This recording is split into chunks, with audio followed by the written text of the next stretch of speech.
В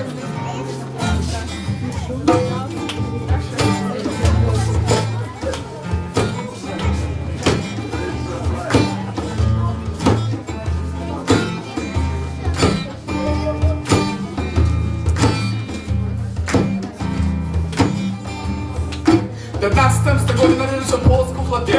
Звали його Франциша. Так, напевно, пора где-то може бути бабка, а може хто-нибудь яще. Олега та не казка про репку. Працягуємо далей, поїхав йому вчиться. Краковський університет, ходимо по-дуанськи. Великий молодець, отримали ступінь доктора медицинських наук. Але у Франциска не для того вчав серця стук. 1517 год, город Прага. Франциск сумел спотворить, по слову Божьему народу смагу. Переклал Библию на белорусскую мову, потом золен другать 10 тысяч часов.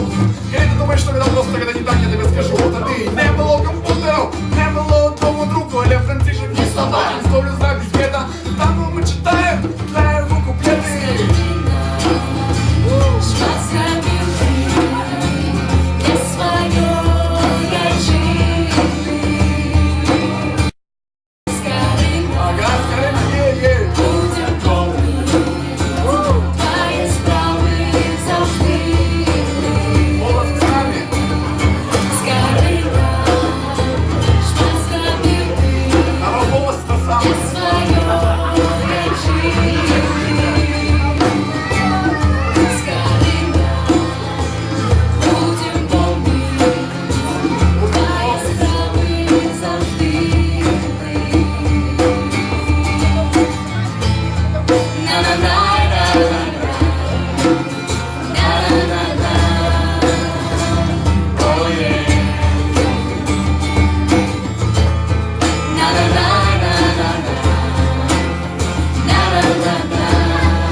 Год, я что-то пришло, мальчику не ведаем, про то, что-то ты было, але мы помним скорее, помним ягу заповед. Свадьбу вместо моей ласки нужный человек.